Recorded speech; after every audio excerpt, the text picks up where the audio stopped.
সবাই মিলে এখানে একটা মাদ্রাসা গড়ে তোলে। কিছুদিন চলার পরে এখানে একটা দুর্ঘটনা ঘটে। সে মানে বলৎকার করার পরে ধরে ফেলে মানুষ অনেক দিন যাবত করতেছিল, কিন্তু লাস্টে ধরার পরে উনি এলাকা থেকে পালিয়ে যাওয়ার পরে অনেক দিন ঘরটা প্রতিট করে থাকে, প্রতিট ভেঙে যায়। 2-1 বছর পর আস্তে আস্তে উনি এসে আবার এখানে মানে কিছু কাজকর্ম শুরু করে, কিন্তু গ্রামের মানুষ ওই সময় আসলে ওইটা করছে যাই করে এইভাবে রয়েছে। কিন্তু আস্তে আস্তে উনি এখানে প্রাচীর করে দিচ্ছে, দোকান করে ভাড়া দেয়। এই ঘরটা উঠানোর সময় আমি ওখানে জিজ্ঞাসা করলাম, কাকান কী করবেন? কয় মাদ্রাসা মক্তব করবে। কই রেই দেখি ভাড়া দেয়। আবার ওখানে ওইটা দেখেন যে 2টা দোকান ভাড়া। কারণ আমার কথা হলো ওয়াকফকৃত সম্পত্তি, যেটা এটা সরকারি সম্পত্তি আমি মনে করি।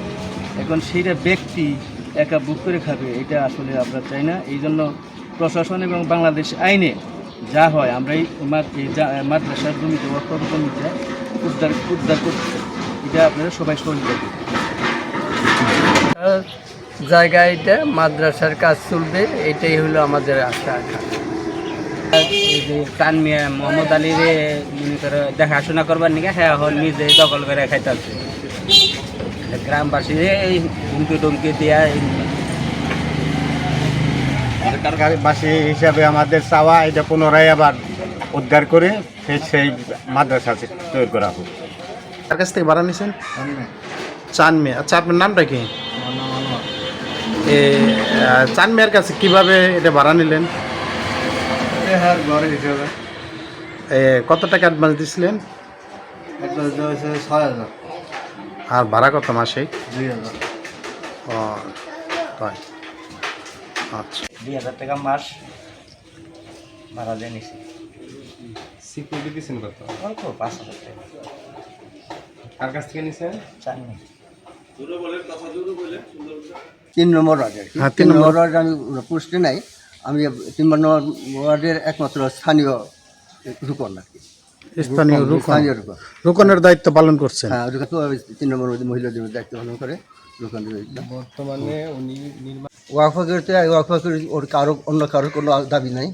এটা আমি করতে চাইছি। আর আমার প্রায় এই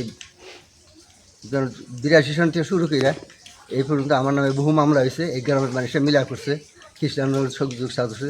খ্রিস্টান তার এই গ্রামে একটা মসজিদ করে দিছে, আরও 3-4টা মাদ্রাসা করে দিছে।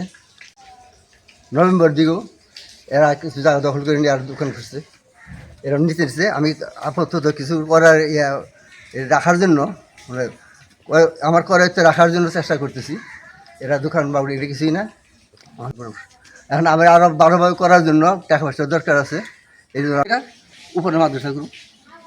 আচ্ছা, আরেকটা বিষয়, এই আপনার তো মনে হয় আমি একটা পিছনে রেখে দিয়েছি, আপাতত জিনিসপত্র রাখি অফিসে। বুঝতে পারছি এই ওয়াকফকৃত জমিতে এতিমখানা হওয়ার কথা ছিল, কিন্তু সেখানে মার্কেট নির্মাণ হচ্ছে এলাকাবাসীর অভিযোগ। এর জন্য আসলে এই ব্যাপারে আপনার দপ্তর কী করতে পারে? এই বিষয়টি আপনাদের মাধ্যমে আমি জানলাম।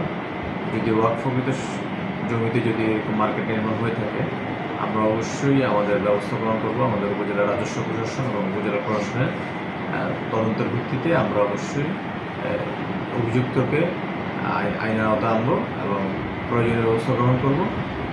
আসলে ওয়াকফকৃত সম্পত্তিতে মার্কেট করার কোনো সুযোগ নেই। যদি কেউ করে থাকে, উপজেলা প্রশাসন এই বিষয়ে সতর্ক দৃষ্টি রাখছে। অবশ্যই আমরা অভিযোগের প্রেক্ষিতে ব্যবস্থা গ্রহণ করব।